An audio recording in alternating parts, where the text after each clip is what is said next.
오늘 본문은 하나님께서 에스겔을 선지자로 부르시는 내용이 담겨져 있습니다.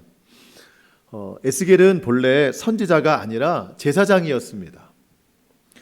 여러분, 제사장의 직무는 백성들로 하여금 이제 하나님께 감사와 어떤 회개의 예배를 올려드리도록 돕는 역할을 하는 사람들이 제사장입니다. 특별히 백성들이 지은 죄에 대해서 죄의 내용과 함께 어떤 제물을 함께 올려드리면 하나님께서 그것을 받으시고 용서하시는 이 일들을 진행해 나가는 사람들이 제사장이었는데, 여러분, 제사장들이 할 일이 없어졌어요. 백성들이 회개하지 않아요. 백성들이 회개하지 않기 이전에 이스라엘의 지도자들이 회개하지 않기 때문에 그 악한 영향이 이스라엘 전체에 흐르게 된 것입니다. 하나님 앞에 풍성한 제물을 바쳐서 제사를 드리긴 하지만 회개의 제물이 아닙니다. 형식적으로 드리는 예배일 뿐입니다. 삶에서는 하나님과 전혀 무관한 삶을 살아갑니다. 이방신을 섬기고 이방 우상을 섬기면서 살아갑니다. 하나님께서는 회개가 없고 돌이킴이 없는 그 예배를 받지 않으신다고 말씀하셨습니다. 그리고 속히 돌아서지 않으면, 속히 회개하지 않으면 하나님의 심판이 임하게 될 것이다, 그렇게 말씀하시는데, 그러한 말씀을 선포하는 것이 선지자예요. 자, 여러분, 그래서 제사장은 땅에서 백성들의 예배를 하나님 앞에 올려드리도록 돕는 자가 제사장이고, 선지자는 하늘의 말씀을 이 땅으로 내려줘서 그 말씀을 선포하는 사람이 선지자입니다. 땅에서 올라가는 건가 하늘에서 내려오는 건가, 이 차이가 있는 겁니다. 어느 시대든지 이 제사장과 선지자의 역할이 균형 있게 되어야 되는데, 지금 성경 속 이스라엘은요, 제사장의 역할이 없어진 시대입니다. 그래서 선지자들이 그렇게 많이 활동하는 겁니다. 에스겔도 그중 한 사람이었습니다. 하나님께서 에스겔을 선지자로 부르실 때에는 조금 늦게 부르신 사람인데, 여러분, 그 에스겔은 어쩌면 많은 선지자들 가운데에 가장 어려운 시간에 또 가장 어려운 장소에서 활동한 선지자가 아닌가 생각이 들어요. 말씀드린 것처럼 선지자는 이스라엘 백성들이 하나님 앞에 죄를 지었을 때 하나님께 돌아오라, 회개하라, 그러면 하나님이 용서하시리라, 이렇게 하늘의 메시지를 선포하는 것이 보통 선지자의 역할인데, 에스겔은 이렇게 다른 선지자들이 이미 선포를 했지만 그 백성들이 듣지 않고 여전히 회개하지 않고 하나님 앞에 돌아가지 않았을 때 하나님의 심판, 하나님의 징계를 받은 때에 활동했던 선지자가 에스겔이에요. 그렇게 하나님의 징계를 받아서 지금 바벨론으로 끌려와 있습니다. 에스겔도 함께 끌려와 있어요. 끌려와서 고난 중에 있는, 고통 중에 있는 백성들에게 하나님의 말씀을 전하는 것이 에스겔의 사명입니다. 여러분, 포로로 끌려온 이 백성들이 얼마나 힘든 노동을 하면서 살겠어요. 실제로 에스겔이 하나님 앞에 선지자로 부름을 받았을 때 에스겔 1장 1절에 보면, 내가 그발 강가에 사로잡혀 있을 때에 하나님이 나를 불러주셨다. 여러분, 그발 강가라고 하는 것은요, 바벨론에 있는 하나의 강입니다. 거기서 쉬고 있었던 게 아닙니다. 그 강가에서 예를 들면 관계수로, 그러니까 수로를 만드는 거예요. 다리를 만들든지 이게 물이 지나가는 통로를 만드는 그 고역, 노역을 하고 있었어요. 포로들이 그런 일들을 하고 있었던 거예요. 그 일을 하고 있던 중에 하나님이 에스겔을 선지자로 부르신 겁니다. 그러니까 포로로 끌려간 모든 백성들이 그렇게 힘든 상황 중에 있는데, 그런 사람들에게 지금이라도 하나님 앞에 회개해야 됩니다. 하나님께 돌아가야 됩니다. 그러면 하나님이 회복시키실 것입니다. 이런 메시지를 전한다는 게 쉽지가 않은 일이에요. 여러분, 자기들이 살던 땅에서도 회개하지 않던 사람들입니다. 그래서 심판받은 사람들이에요. 그런데 포로로 살고 있는 이 타국 땅에서 회개할 수 있는 사람이 과연 얼마나 되겠습니까? 에스겔은 참 어려운 사명에 부르심을 받은 사람입니다. 그렇지만 하나님께 부르심을 받았다고 하는 것은요, 감사할 일입니다. 그리고 하나님이 부르셨다고 하는 것은 그 주시는 사명을 감당할 수 있는 힘과 능력 또한 주신다는 이야기예요. 그런 의미에서 하나님께서 저와 여러분을 이 시대에 에스겔로 부르셨다고 생각이 됩니다. 저는 우리가 살고 있는 지금의 이 시대가 바로 이 성경에 나오는 바벨론으로 끌려간 이스라엘 백성들의 그 모습과 저는 똑같다고 생각이 들어요. 하나님이 그 에스겔을 선지자로 부르시면서 하나님의 말씀을 전해라 이렇게 하시는데, 전하기 이전에 하나님이 에스겔에게 먼저 말씀하시는 게 있습니다. 그게 뭐냐면, 내가 가서 하나님의 말씀을 전하게 될 그 백성들이 어떤 상태인가를 네가 먼저 알아야 된다. 하나님이 이스라엘 백성들의 상태를 먼저 말씀해 주십니다. 오늘 본문 3절인데요. 3절 말씀 보시겠습니다. 내게 이르시되, 이제 에스겔에게 하나님이 말씀하시는데, 인자야 내가 너를 이스라엘 자손, 곧 어떤 백성입니까? 패역한 백성. 이 패역한 백성은 어떤 백성이죠? 하나님을 배반한 자들. 그 하나님을 배반한 자들에게 에스겔을 보내노라. 그들과 그 조상들이 내게 범죄하여 오늘까지 이르렀다. 하나님은 이스라엘을 패역한 백성이라고 부르십니다. 하나님을 배반한 자들, 하나님의 뜻을 전혀 따르지 않는 자들. 여러분, 그런데 이 패역한 백성이라고 하는 말이요, 오늘 계속해서 나옵니다. 벌써 이미 3절에 나왔죠. 여러분 5절 보실까요? 5절, 그들은 패역한 족속이라 그들이 듣든지 아니 듣든지 그들 가운데에 선지자가 있음을 알지니라. 여러분 6절 맨 끝에 보시면, 그들은 패역한 족속이라도 그 말을 두려워하지 말라, 그렇게 나와 있죠. 또 7절 맨 앞에 보면, 그들은 심히 패역한 자라. 8절 중간에 보면, 그 패역한 족속같이 너도 패역하지 말고. 여러분, 이 패역하라고 하는 단어가 오늘 성경에 지금 계속 나오고 있죠.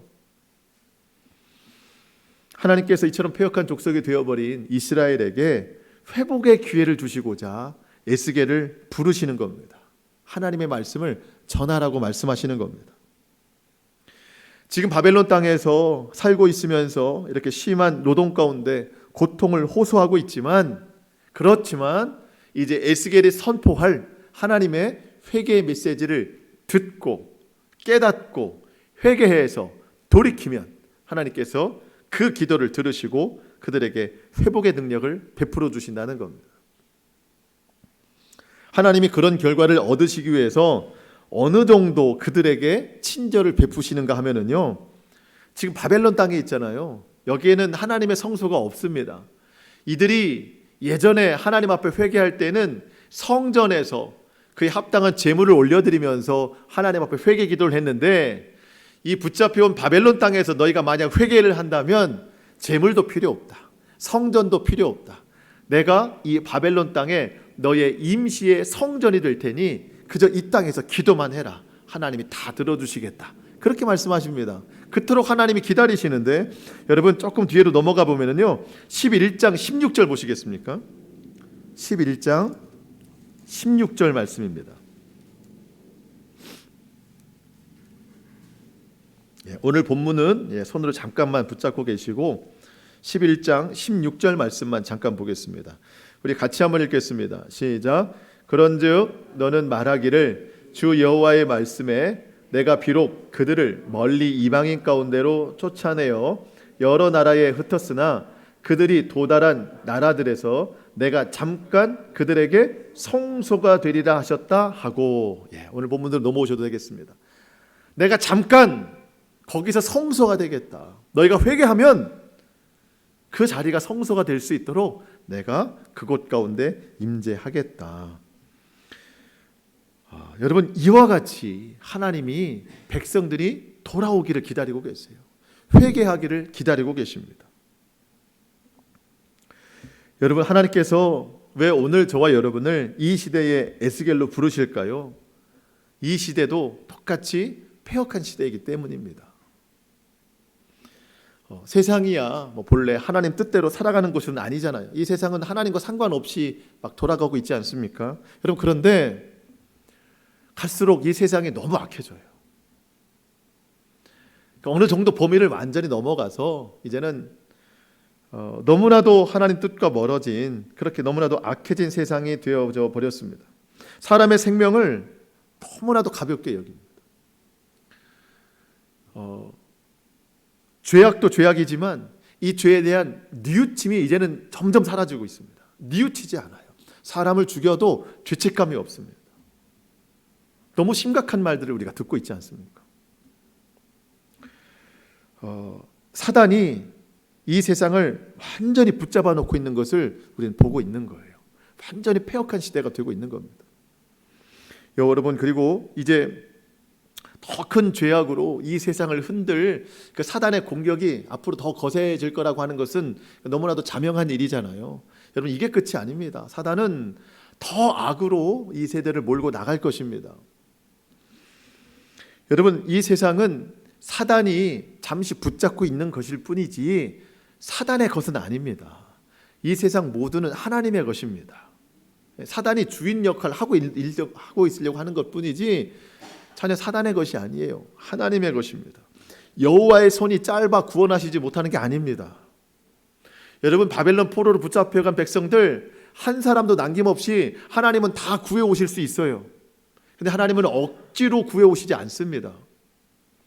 그들이 회개해서 그들 스스로 돌아오기를 원하시는 거예요. 그래야 진정한 구원이라는 겁니다. 하나님이 이 세대를 보시면서, 이 악한 세대를 보시면서 사단의 모든 움직임을 하나님은 다 끊으실 수 있는 분이십니다. 그렇지만 하나님 그렇게 하지 않으세요. 깨닫고 돌아오는 자를 기다리고 계십니다. 그 사람이 진정한 구원을 누리기 때문입니다. 억지로 불러들였다고 해서 그 사람이 구원받는 게 아니에요. 여러분, 이 세대의 악한 이 모습, 어떻게 하면 회개하고 하나님 앞에 돌아올 수 있을까? 그냥은 절대 돌아오지 않습니다. 주의 말씀을 선포하는 자가 있어야 듣고 돌아오는 거예요. 여러분, 이 악한 시대, 사람이 보기에도 너무나도 악한데 하나님 보시기에 얼마나 더 악하게 보시고 또 얼마나 안타까우실까? 여러분, 그런데 하나님이 이 세상 보시면서 안타까워하시는 것보다 더 안타깝게 생각하시는 게 뭐냐면, 이 세상, 이 악한 세상, 악인을 돌이킬 수 있는 의인이 없다는 거예요. 여러분, 세상을 보면은요, 악인과 사실은 의인 이렇게 둘로 나누어져야 되는데, 악인과 그저 악인이 아닌 정도의 사람, 그 정도만 찾아볼 수 있는 거예요. 하나님이 찾으시는 의인이 없습니다. 여러분, 하나님께서 세상을 멸하실 때에 악인이 많아서 멸하신 게 아닙니다. 의인이 없어서 멸하시는 거예요. 그 대표적인 것이 창세기 19장에 기록된 소돔과 고모라입니다. 거기에 뭐라고 기록되어 있죠? 창세기 19장 24절 25절, 여호와께서 하늘 곧 여호와께로부터 유황과 불을 소돔과 고모라에 비같이 내리사 그 성들과 온 들과 성에 거주하는 모든 백성과 땅에 난 것을 다 엎어 멸하셨더라. 여러분, 성경에서 볼 때 제일 악한 도성이 어디일까 보면은요, 우리는 너무 잘 알죠. 소돔과 고모라다. 소돔과 고모라가 너무 악하기 때문에 하나님이 멸하실 만했으니 멸하셨지라고 이해할 수 있지만, 이렇게 하나님이 멸하시기 바로 직전에 어떤 일이 있었죠? 아브라함이 하나님과 소위 거래를 하잖아요. 50년 거래. 하나님, 저 소돔과 고모라가 악하지만 저 속에 의인이 있다면 그 의인들이 악인 때문에 멸망당하는 것이 하나님 맞습니까? 이거는 합당치 않은 일입니다. 저 속에 의인이 50명이 있다면 하나님, 저들을 용서해 주십시오. 하나님께서 대답하십니다. 여호와께서 이르시되 내가 만일 소돔 성읍 가운데에 의인 50명을 찾으면 그들을 위하여 50명 때문에 내가 그 지역을 용서하리라. 50명을 찾으려고 해보니까 사실 좀 아브라함이 생각할 때 가능성이 없어 보였던 것 같아요. 그래서 하나님 45명, 40명, 그러면서 얼만큼 내려와요? 30명, 20명, 맨 마지막에 하나님 10명만이라도 있으면 용서해 주세요. 그때 하나님이 그렇게 하겠다. 여러분, 그런데 소돔과 고모라가 멸망했습니다. 왜? 의인 10명이 없어서. 악해서 멸망한 게 아닙니다. 의인 10명이 없어서 멸망했어요. 여러분, 소돔과 고모라는 그나마 좀 다행입니다. 하나님의 성전이 있는 예루살렘 성읍, 하나님께서 그 예루살렘의 악함을 보시고 에스겔 선지자보다 조금 더 몇 년 앞서서 예레미야를 불러주셨어요. 예레미야도 선지자였는데 예레미야에게 유다 성읍 예루살렘에서 하나님의 말씀을 선포하라고 그랬어요. 회개를 촉구하라고 그랬어요. 그러면서 예레미야에게 하나님이 예레미야야, 네가 두루 다니면서 이 성읍에서 의인, 하나님의 말씀을 따르는 사람 한 사람만 찾아도 내가 이 성읍을 멸하지 않겠다. 예레미야 5장 1절, 너희는 예루살렘 거리로 빨리 다니며 그 넓은 거리에서 찾아보고 알라. 너희가 만일 정의를 행하며 진리를 구하는 자를 한 사람이라도 찾으면 내가 이 성읍을 용서하리라. 여러분, 한 사람을 찾지 못해서 예루살렘이 멸망당했습니다. 그래서 지금 바벨론으로 쫓겨와 가지고 예레미야가 예루살렘에서 선포를 했다면 지금 이 바벨론으로 잡혀온 사람들에게 에스겔이 선포를 하는 겁니다. 예레미야와 에스겔은 조금 시간 차이가 있지만 동시대 사람입니다. 그리고 다니엘도 같은 시대에 붙잡혀온 사람입니다.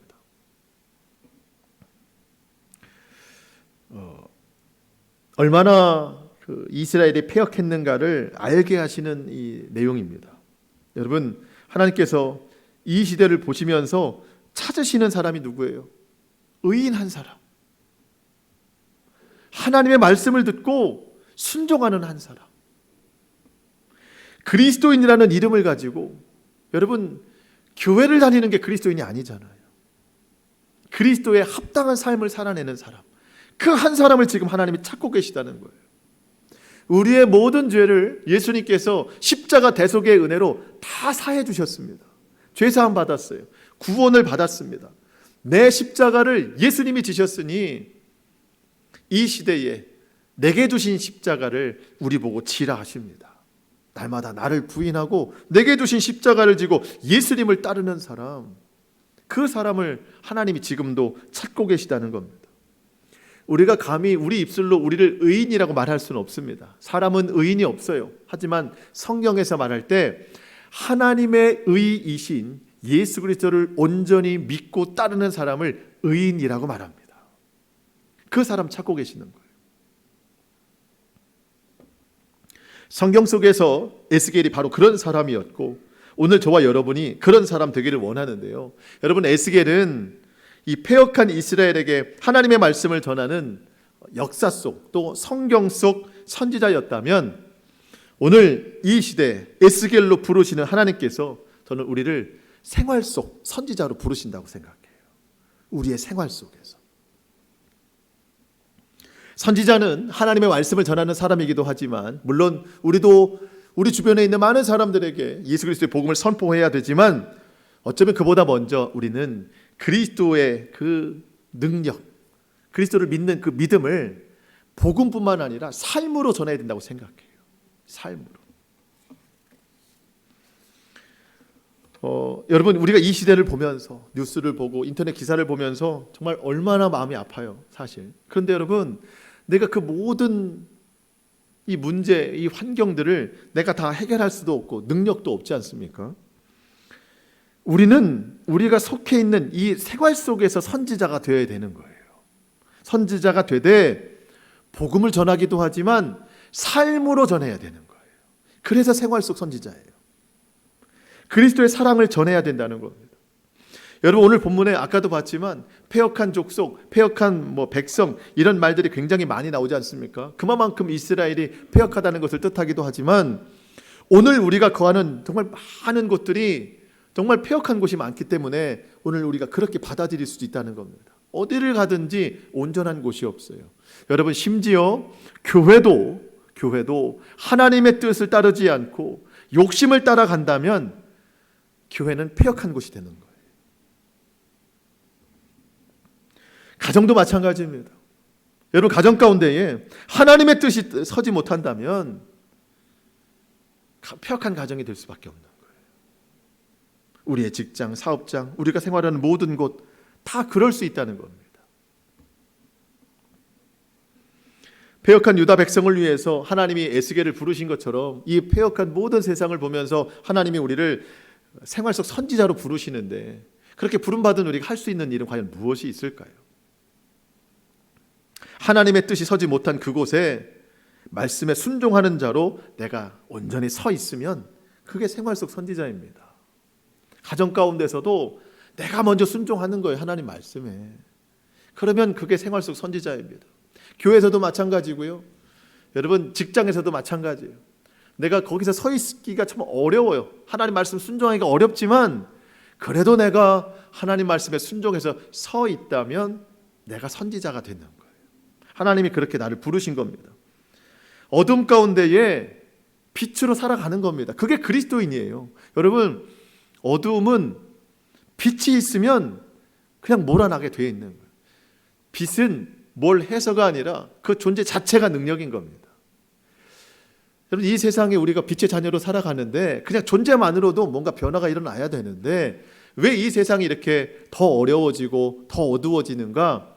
빛이 없어서 그래요. 예수님 믿는다고 하는 사람들은 많지만 실제적으로 세상을 변화시킬 능력이 없기 때문에 세상은 더 어두워지고 있는 겁니다. 빛은 어둠 가운데 능력으로 존재하지만 사실 어두움은 빛을 좋아하지 않아요. 예수님이 이 세상 가운데 오셨을 때도 그랬습니다. 요한복음 1장 5절, 빛이 어두움에 빛이 돼 어두움이 깨닫지 못하더라. 그 뒤에 요한복음 1장 9절, 참 빛 곧 세상에 와서 각 사람에게 비추는 빛이 있었나니 자기 땅에 오매. 예수님이 오신 것은 자기 땅에 오신 것이죠. 자기 백성이 영접하지 아니하였으나. 어두움에 있는 사람들은 예수님을 영접하지 않았어요. 그렇지만 영접하는 자, 곧 그 이름을 믿는 자들에게는 하나님의 자녀가 되는 권세를 주셨으니. 여러분, 우리도 어둠 속에 살고 있던 사람들인데 그야말로 하나님의 은혜로 예수님을 영접하고 믿게 되었습니다. 하나님의 자녀가 되는 권세를 주셨습니다. 빛의 자녀가 되게 하셨습니다. 그러면 우리가 이 어둠의 세상에 나가서 그 빛을 드러내야 돼요. 하나님의 자녀의 삶을 온전히 살아내야 되는 겁니다.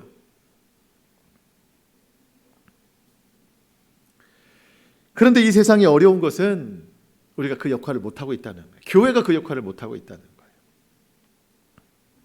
어쩌면 우리가 이 세상에서 오늘도 말씀을 듣고 결단을 하지요. 결단을 하고 또 세상에 나가서 살기를 노력하지만 그 노력이 쉽게 포기되는 것은 어쩌면 이 세상에 대한 두려움과 무서움 때문인지 모르겠어요. 그리고 내가 열심히 그 주의 복음을 드러내고 살려고 하지만 결국 부딪히는 장벽들이 서서히 늘어나게 되면서 나 혼자 바뀐다고 뭐 변하겠어. 모두가 바뀌어야지. 나 혼자 열심히 한다고 될 것 같지 않아. 이러한 스스로에 대한 어떤 불신이 막 쌓이기 때문에 그런 것 같습니다. 하나님이 에스겔을 부르시는데 그가 선포해야 될 이스라엘 백성들은요, 그렇게 쉽게 받아들일 만한 사람들이 아닙니다.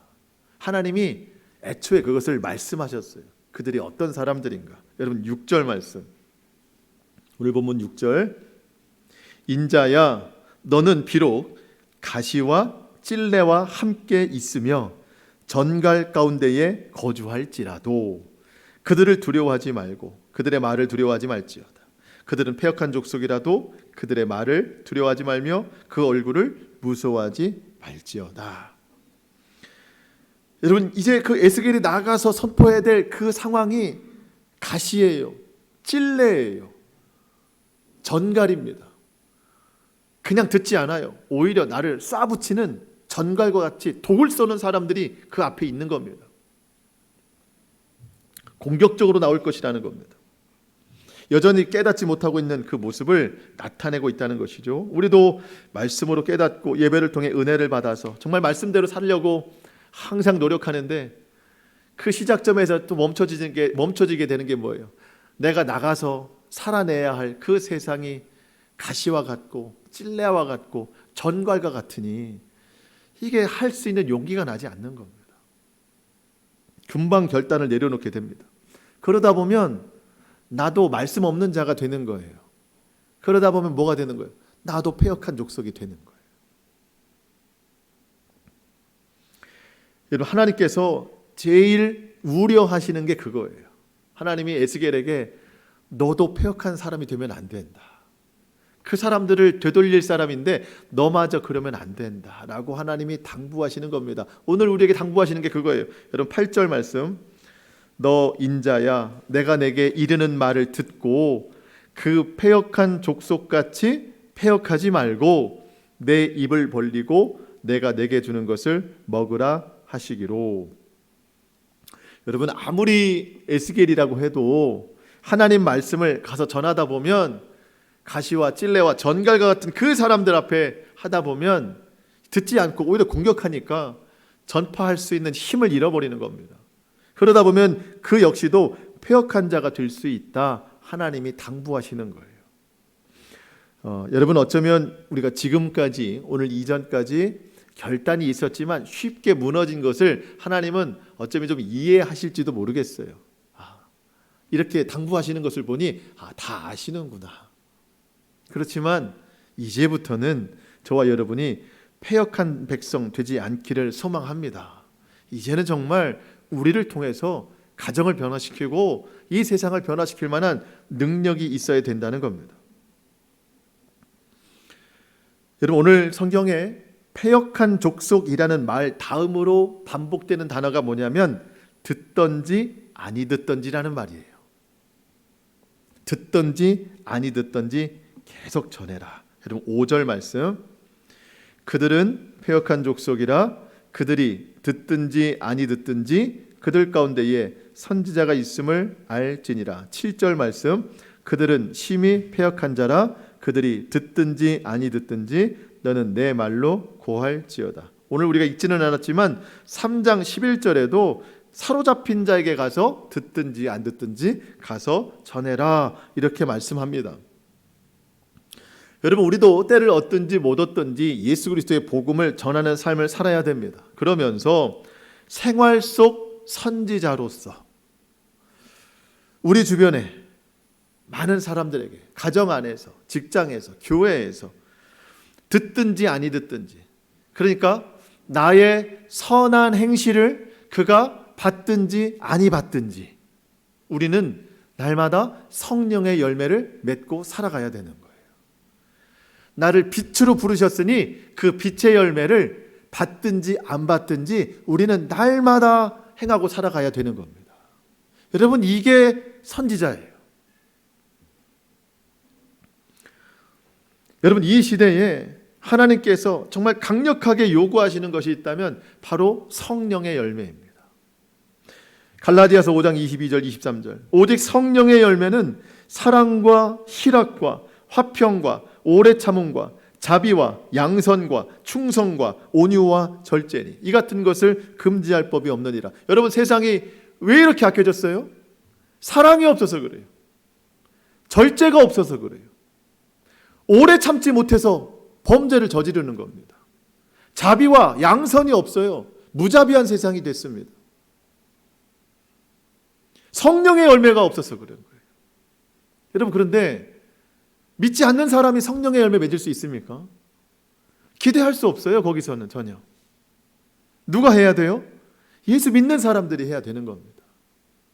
예수 믿는 사람들이 우리 삶의 영역에서라도 하나하나 사랑의 열매, 희락의 열매, 화평의 열매, 오래 참고 자비와 양선과 충성, 온유, 절제, 이런 열매를 나 있는 곳에서 맺어가면 내 영역이 넘어가면 또 다른 그리스도인이 맺고 있겠죠. 또 그 다음에 또 다른 그리스도인이 맺고 있겠죠. 이렇게 물이 바다를 덮음같이 그리스도인의 그 성령의 열매가 이 세상을 다 덮어야 되는 거예요. 그래야 이 땅에 죄악이 사라지고 무자비한 일들이 사라지게 되는 겁니다.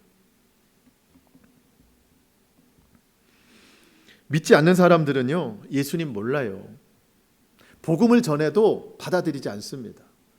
믿지 않는 사람들에게는 믿는 사람들의 성령의 열매가 복음이에요. 내가 사랑을 실천하면 그 실천이 예수님입니다. 내가 한 번 참으면 그 참음이 결국 그에게는 예수님이 되는 거예요. 그것이 누적이 되다 보면 그가 예수님을 알게 되고 예수님 믿게 되고 구원을 받게 되는 거예요. 우리의 선한 행실 하나하나가 얼마나 중요한지 모릅니다.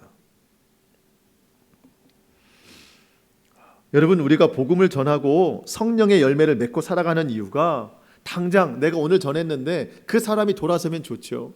내가 오늘 성령의 열매로 사랑하고 용서하고 오래 참고 이랬을 때 그가 당장 돌이키면 좋죠. 하지만 여러분, 그렇지 않아도 당장 반응이 없어도 그가 언제인가 하나님이 영원을 사모하는 마음을 주셔서 깨달음이 있을 때 그 영원을 사모하는 마음과 누군가 그에게 전해준 복음, 누군가 그에게 계속해서 행했던 성령의 열매가 어느 날 맞으면 그는 그날로 돌아서게 되는 거예요. 그날로 하나님을 알게 되는 겁니다. 그래서 하나님은 듣든지 아니 듣든지 계속 전하라, 우리로 하여금 계속 선을 행해라 말씀하시는 겁니다. 그러다 보면 그 사람이 그래, 나에게 예수님 전해준 그 사람이 있었지. 참 악한 내가 그렇게 좋지 않은 행동을 했는데 그럼에도 불구하고 나를 사랑해주고 용서해주고 받아준 그 사람이 있었지라고 기억될 수 있다는 겁니다. 하나님이 에스겔에게 듣든지 안 듣든지 계속 전해라. 그래서 패역한 이스라엘 백성 가운데에 선지자가 있었음을 알게 해라, 이렇게 말씀하시죠. 여러분 5절 말씀 다시 한번 보실까요? 그들은 패역한 족속이라 그들이 듣든지 아니 듣든지 그들 가운데에 선지자가 있음을 알지니라.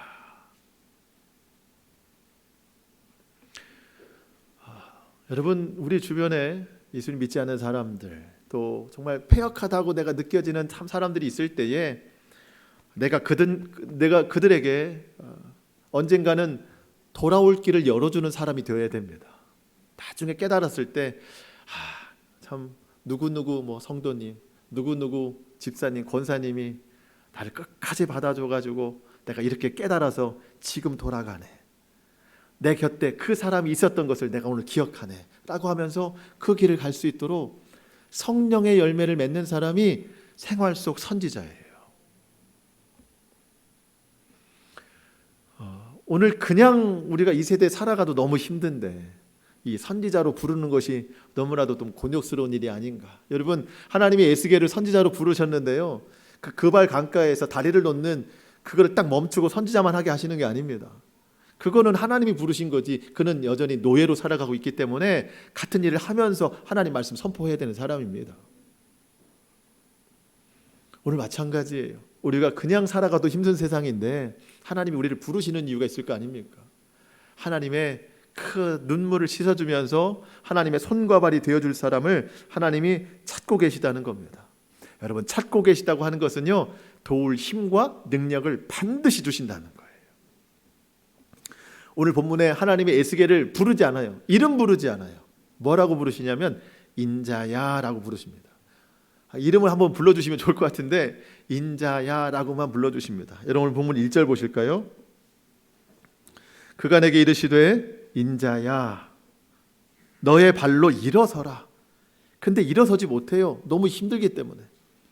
내가 내게 말하리라 하시며.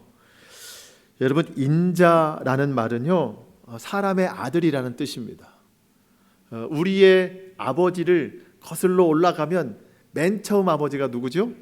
아담입니다. 아담은 무엇으로 만들어진 사람이죠? 흙으로 만들어진 사람입니다. 그러니까 인자라고 하는 것은요, 사람의 아들이기도 하지만 그 존재 자체가 흙과 같다, 질그릇과 같다, 그런 뜻입니다. 무슨 얘기예요? 연약하다, 깨지기 쉽다.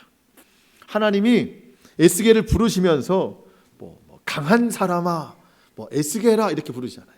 인자야. 오늘 본문에 계속해서 몇 번을 부르시는데 인자야. 무슨 얘기예요? 너는 약한 사람이다. 내가 너를 불렀지만 너 혼자 할 수 있는 것은 아니다. 내가 할 수 있도록 도와주겠다. 오늘 하나님이 우리를 이름 부르시지 아니하고 인자야라고 부르십니다. 연약한 존재라고 부르세요. 도우시겠다고 말씀하십니다. 하나님이 부르셨는데 에스겔이 일어나질 못했잖아요. 그때 하나님께서 일으켜 세우시는데 성령을 통해서 일으켜 세우십니다. 2절 말씀. 그가 내게 말씀하실 때에 그 영이 내게 임하사 나를 일으켜 내 발로 세우시기로 내가 그 말씀하시는 자의 소리를 들으니. 여러분, 오늘 이 시대에 내가 속한 생활 속에서 나를 선지자로 부르실 때에 내가 주님 순종하겠습니다. 내가 이 세상에서 하나님 말씀 또 성령의 열매 맺으며 살겠습니다. 결단하면 하나님께서 그 능력 가운데 우리를 붙들어 주실 줄 믿습니다. 성령으로 함께 하시는 거예요. 여러분, 선지자로 부름받잖아요. 생활 속 선지자로 부름받잖아요. 그러면 내 생활이 완전히 달라집니다. 여러분 기억하시겠지만 2주 전, 기억 못 하실라나요? 2주 전에 그 이사야 55장 말씀, 너는 내게 와서 마셔라 하는 말씀에 그런 말씀이 있었어요. 55장 13절에 잣나무는 가시나무를 대신하며 화석류는 찔레를 대신하여 날 것이다. 지금 이스라엘이 가시나무, 찔레예요. 근데 하나님 말씀을 듣고 회개하고 돌아오면 그 가시나무가 막 엉켜있던 곳에 잣나무가 될 것이다. 잣나무는 푸르름의 상징이요 좋은 제목으로 쓰이는 나무라는 겁니다. 찔레가 가득하던 곳에 화석류, 향기로운 그런 나무들이 넘쳐나게 될 것이다. 오늘 본문도 마찬가지잖아요. 에스겔이 나가서 전해야 될 복음의 현장이 가시요, 찔레요, 전갈인데 그렇게 쓰임받아서 그들이 하나님께 돌아오면 그곳이 이렇게 아름답게 변화될 거라는 거예요. 우리의 생활이, 우리의 삶의 터전이 이렇게 아름답게 변화될 것이라는 겁니다. 그거를 기대하면서 오늘 우리가 하나님 생활 속 선지자로 부르시는 이 부름에 순종해야 되겠습니다. 그러면서 한 가지 성령과 함께 우리에게 감당할 능력을 주시는데 그게 뭐냐면 하나님의 말씀입니다. 하나님께서 에스겔에게 말씀이 기록된 이 두루마리 하나를 주시는데 우리도 저 식당에 우리 권사님이 붓글씨로 쓰신 사도신경과 주기도문이 있잖아요. 저거보다 더 두꺼울 거 아니에요. 내용이 길어서. 그거를 막 말아가지고 에스겔의 입에다가 막 대는 거예요. 먹으라고. 환상입니다. 환상이기 때문에 이게 가능한 것이지 그러니까 어떻게 먹겠어요. 여러분 실제적으로 그걸 먹는다고 생각해 보세요. 이게 무슨 손바닥만한 크기도 아니고 엄청 큰 분량의 두루마리를 먹으라고 하는데 여러분 이게 굉장히 곤욕스러운 일이잖아요. 마치 그것과 같이 그 두루마리에 기록된 것이 보니까 2장 10절에 보니까 애가와 애곡과 재앙의 말들이 기록이 되어 있더라. 여러분 우리가 하나님의 말씀을 듣고 순종하면서 살아가는 것이 이 두루마리를 먹는 것과 같이 사실 곤욕스러운 일입니다. 우리가 우리의 어떤 죄악된 본성으로 인하여서 그렇게 순종하면서 살아가는 것이 쉽지는 않습니다. 그런데 여러분 말씀을 먹으면 그 말씀을 소화시켜서 살아내기만 한다면 어떤 변화가 일어나는가? 여러분 3장 3절 보실까요? 3장 3절 내게 이르시되 인자야 내가 내게 주는 이 두루마리를 내 배에 넣으며 내 창자에 채우라 하시기에 내가 먹으니 그것이 내 입에서 달기가 꿀 같더라. 결단해서 살기로만 다짐하면 그 말씀이 우리에게 꿀처럼 달다는 겁니다. 여러분 읽을 때만 꿀처럼 단 게 아닙니다.